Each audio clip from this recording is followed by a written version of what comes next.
In the election of 1912, remember Wilson and Theodore Roosevelt are going to kind of debate, what should we do about trust? You know, with Roosevelt saying regulate and Wilson saying break up.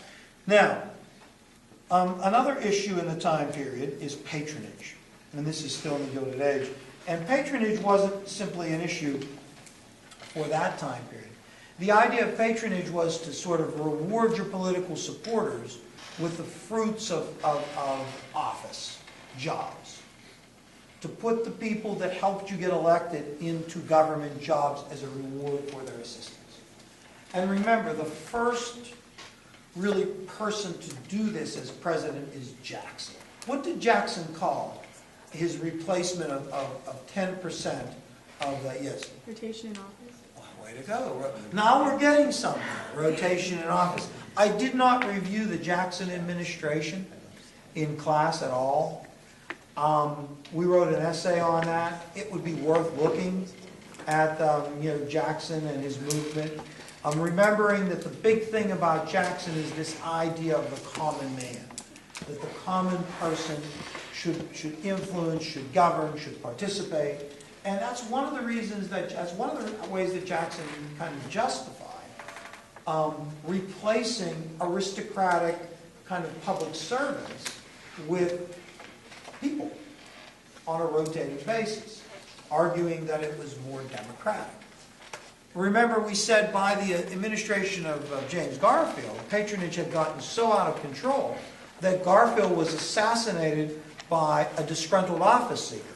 Now, you definitely wouldn't remember that, would you? That Garfield was disgruntled, and that Chester A. Arthur took over as president. And in Arthur's administration, the first meaningful piece of civil service legislation was passed in American history. Does anyone besides Belay and myself remember? Go ahead, Belay. Darn me, Belay. Merrill, do you remember? Son of a gun. Mandela. 1883. Kristen, you want to say the Pendleton Act, do you know? Yeah, you do want to say the Pendleton Act. It's the first meaningful piece of civil service legislation passed in American history, created the Civil Service Commission. Sometimes it's also called the Civil Service Act. The Pendleton Act, 1883, also in the Gilded Age, ironically, in the Arthur administration. Certainly the other issue in the Gilded Age was the growth of cities. Industrialization, urbanization, westward expansion were the big things that culminate by 1900. Remember, the urbanization of the Gilded Age was unplanned. It was unplanned. People just went to cities. They went to cities from the countryside in the United States and from Europe. You know, one of the things that defined the Gilded Age was this influx of immigrants that came to the United States in two waves. The first and the second wave, the old and the new immigration. The old immigration being from Northern and Western Europe, largely made of German, Irish, British, Scandinavian immigrants. They came up to about 1890. The second wave of immigrants is the Eastern and Southern Europeans, the Italians, the Poles, the Slavs, the Russians, the Russian Jews, Polish Jews, they came in huge numbers, and those were the immigrants that migrated and stayed in urban areas. Right? So you had this huge influx of poor people that had very little understanding of democratic government, very little money that came and migrated to kind of sections in cities, and you had these kind of rich ethnic ghettos that were highly populated and seem colorful to us now. But we said that in many cases, these people lived in squalor. Oh, what was the name of that book that chronicled how people lived in urban areas? Go ahead. How the Other Half? How the Other Half Lives. And who wrote that? Cross, do you recall? Don't make me call on Tarnjit, I will do it. Who wrote that, Tarnjit, do you remember? Oh, you must know this. Belay. Rees. Yes. R-I-I-S, Jacob Riis, wrote How the Other Half Lived. And he chronicled how people lived in tenement houses, right, which were urban slums that grew up during this time period in cities like New York and even Pittsburgh. Now, the question that emerged is, what do we do about these impoverished people? What do we do about all these people that are living in squalor in urban America during this time period that are stacked up upon one another, that are living in rat-infested tenement houses? What do we do about them?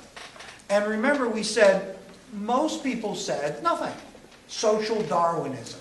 Social Darwinism meant survival of the fittest, Protestant work ethic, this is all your fault. There is this evolutionary struggle in society, based on the Darwinistic idea of survival of the fittest that suggests that society will only evolve if you allow these people to sort of, kind of perish if they can't make it. Who was the British sociologist that was most responsible for social Darwinism? Yes, good. Spencer? Yes, Herbert Spencer. Herbert Spencer was this advocate for social Darwinism. In the United States, the greatest advocate was William Graham Sumner. William Graham Sumner in the United States that advocated for social Darwinistic ideas. Social Darwinism would say, just let it go. Laissez-faire. The poor are poor because it's their fault. They are not competent, qualified. If you help them, it will only bring down the top and it won't bring them up. Society will not evolve. Now, in opposition to social Darwinism, you have the social gospel.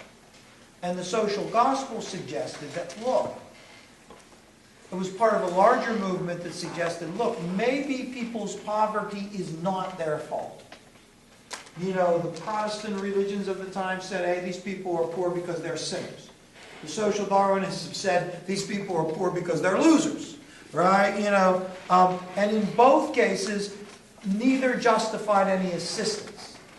The social gospel suggested that these people are poor because of their circumstances. Right?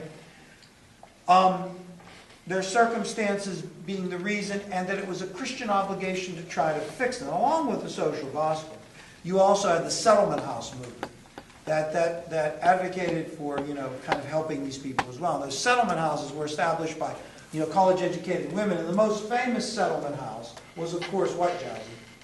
Hull House. It was run by, somebody's got this.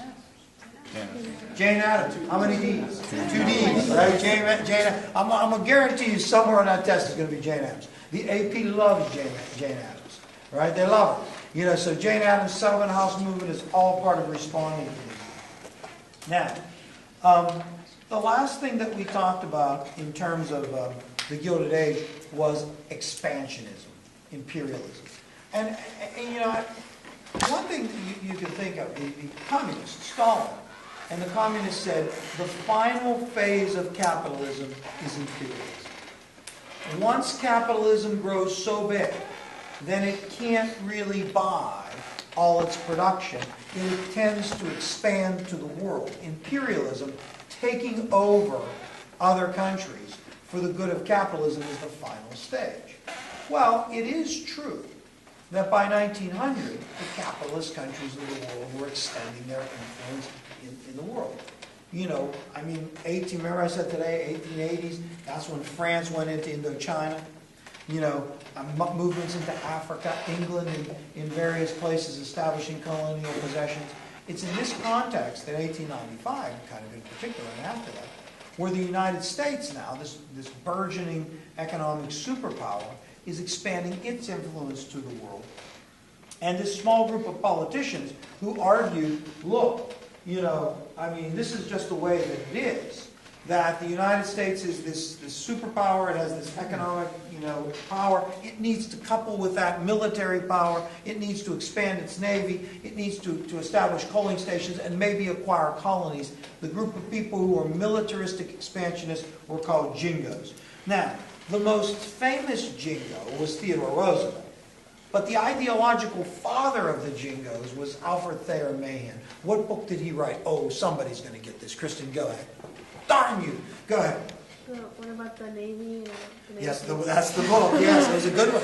It was a darn good one. There was a flower, and there were these people living on that flower, and you waited back and forth. It was a really good book. Yeah. Yes. So what was the name of that book? Darn you! Remember? Dylan. Cut me. Yes, go ahead. Now, how about the influence of sea power upon world history? Alfred Thayer Mahan, you knew that. You knew at least it was about the Navy, the flower, the people, the mayor. Yeah, Alfred Thayer Mahan. Now, the influence of sea power upon world history. It's actually in this book. Now, remember that the Jingos eventually are going to push McKinley towards intervening in Cuba, right? I mean, I guess Cuba is like a Libya sort of situation. There you go in Libya, and you have the Libyan rebels trying to topple their dictator. In Cuba, you had the Cuban rebels trying to topple, a colonial overlord. And, we eventually decide to fully intervene. One of the reasons that we decide to fully intervene is there is propaganda. And so many of the kids participate in the propaganda tournament where they try to convince somebody of something using various mediums. And one of the mediums that they used during the build-up to the Spanish-American War was yellow journalism. Yellow journalism is associated with Hearst and Pulitzer, and that is that journalism that kind of embellishes on the truth in order to kind of inflame public opinion and to sell newspapers. Hearst and Pulitzer compete in kind of a circulation war that promotes kind of intervention in Cuba, which eventually is what the United States decides to do in 1896, which leads to war. No, not 1898, which leads to war with Spain, which only lasts a short period of time, 113 days or something like that. A short period of time, which ends in a manner that somebody was asking me this today. When the Spanish War ended, what was our situation with Cuba? Because some of you are writing about the Cuban Missile Crisis and the Bay of Pigs. We never colonized directly Cuba. In fact, prior to the war beginning, the Teller Amendment. Do you recall the Teller Amendment? The Teller Amendment said the United States would not make us, if we entered into war with Spain over Cuba, we would not acquire Cuba as a colony. But after the war was over, we passed the Platt Amendment. And the Platt Amendment suggested that the United States would have a special circumstance in Cuba. Cuba would be independent, but Cuba would not be able to do this or not be able to get into debt. The United States had to be able to have naval bases there. And there were certain things where Cuba was parentalistically kind of overseen by the United States. And eventually, the Cuban people are going to kind of vent that with Castro. When the Batista regime is overthrown and Castro takes over, and the United States is going to try to reassert this kind of special relationship with the Bay of Pigs. I think a little bit. But certainly that's part of the Spanish War. Another part of the Spanish War is the acquisition of the Philippines. The acquisition of the Philippines sparks the imperialist debate. In the aftermath of the Spanish-American War, the United States possessed, occupied the Philippines as colonies. This causes controversy. Should we do this? After all, we are a colony, we were a colony, we don't support occupying people against their will, yet we do it anyways, and this causes the great imperialist debate. Should we do this? Even in the Cold War, when we kind of extended our influence to support what we considered to be freedom and democracy, the communists accused us of being imperialists. That, you're extending your influence not to spread freedom and democracy, but you're extending your influence into places like South Vietnam and other places for your own economic benefit. It was de facto imperialism. Now, I'm not sure that was true, but they certainly accused us of doing that. And the Spanish-American War really, indicates the United States sort of stepping, at least initially, onto the world stage. Now, between the Spanish-American War, which ends in 98, and World War I, you have the Progressive Era. And, term 48, bellicose and belligerent, are just terms that refer to kind of the lead up to war, and belligerents are the participants in the war. Now, prior to World War I, you have that period between 1900 and 1917 that is the Progressive Era. The Progressive Era is America's backlash against industrialization and urbanization. Okay, what are we going to do about the problems of the cities and the problems of industry, the circumstances that America finds themselves in, workers, sort of dependent on their employees, dangerous working conditions, companies that are so large that are producing products that might be unsafe, unclean, unsanitary. What are we going to do about this?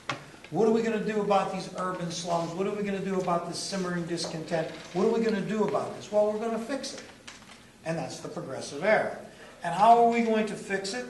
Well, if you skip to term 52, the expose, we are going to expose to people the problems in society and inspire them to try to do something about them.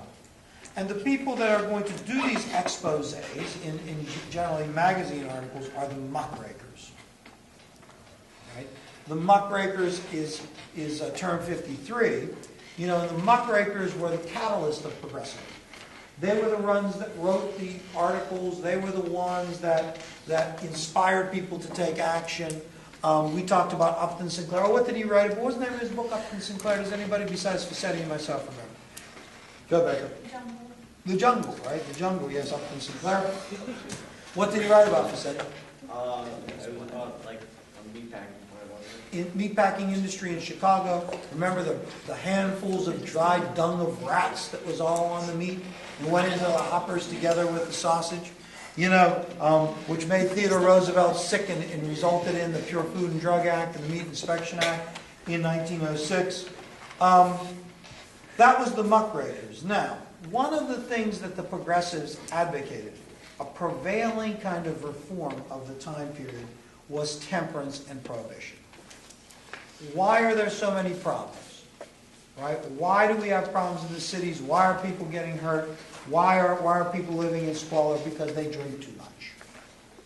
Now, the temperance movement that comes to full fruition with the 18th Amendment in 1919 started in 1820 and 1830, in the first kind of age of reform. It never really dies out. And it really gets strength in the Progressive Era, where particularly women are moving to kind of fix what they consider to be the worst defects and problems in society. And so the temperance movement culminates with the 18th Amendment, which is prohibition, which is this experiment that they actually thought would work. They actually thought that January 1st, 1920, the United States would go dry and people would be better off because they drank less alcohol. It doesn't really work out that way.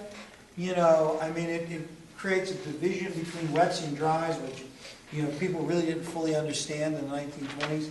The wets being the people that opposed prohibition and saw it as an intrusion into their rights and kind of a disregard for their culture and, their religions, which didn't prohibit alcohol consumption. The dries were people that were fearful of the wets and the power they were getting and wanted to try to limit them and control them with legislation. But certainly temperance is prohibition is the culmination of temperance and is a big part of progressivism. In addition, if we go to term 54, the referendum is a part of the political progressivism. Progressivism was a movement that sought to repair and fix what they considered to be defects in society. But the significant thing about it is the progressives wanted to use the power of government on all levels to do that. On the local level, on the state level, and on the national level. In order to do that, then government at every level had to be reformed and more sensitive, more democratic to the people. One of the ways to do that was, trying to bypass legislatures and other corrupt bodies by taking votes directly by the people, a referendum. Recall, where elected officials could be recalled by the people. Initiative, where the people could directly put issues on ballots.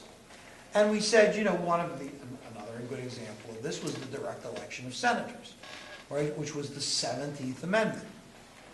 The 17th Amendment would allow the Senate, that was considered to be kind of insulated from the will of the people, now to be directly responsible to the people. So you have political reforms that are part of the progressive era because the progressives saw government as the instrument of kind of change and reform. And so, and remember, that's kind of to some extent where it gets started. This idea that government should fix problems starts with the populace, but the populace really don't have any power and influence. It comes more so to fruition with the populace, who pass legislation on the state level to reform, to alter, to kind of control. But then it really comes to fruition with the New Deal, where you really have an active government that's trying to rescue the population from the Great Depression and meaningfully reform problems that maybe caused this in the first place.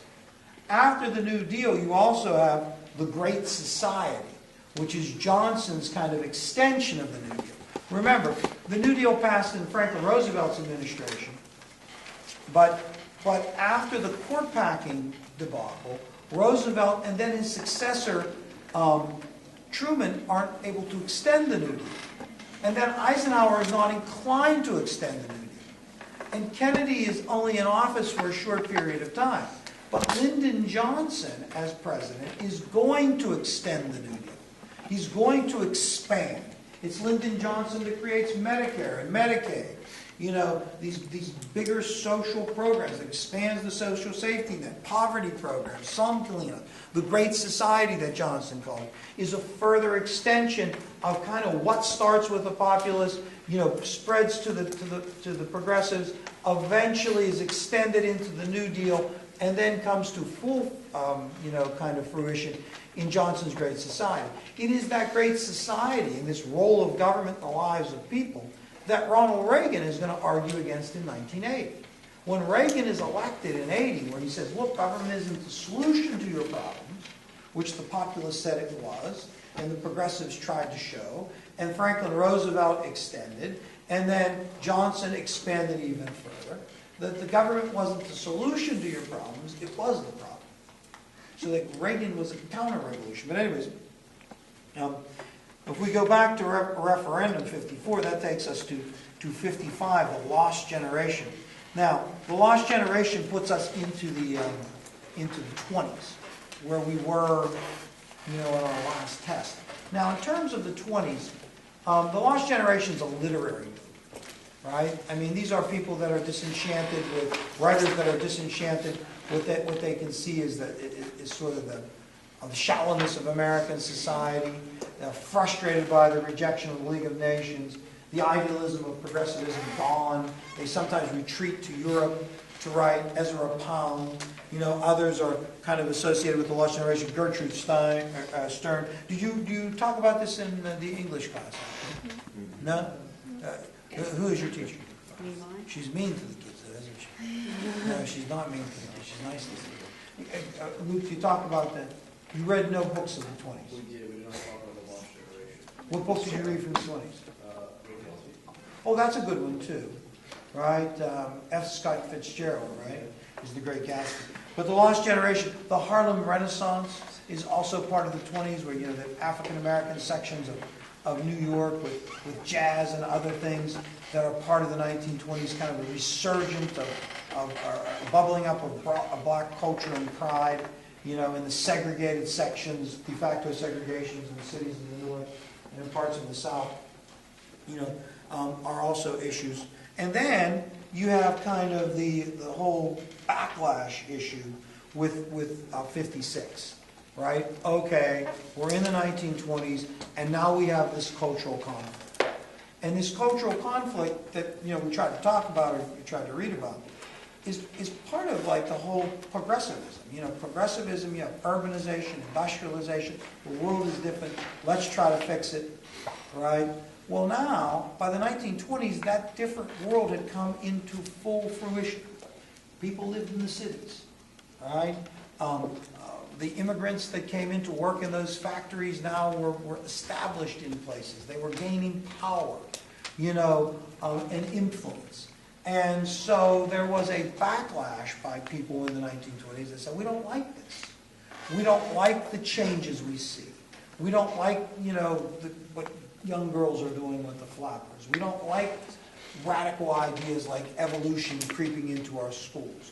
We don't like different religions like Catholicism and Judaism being accepted and mainstream, and people that adhere to these religions running for positions of power. We don't like this.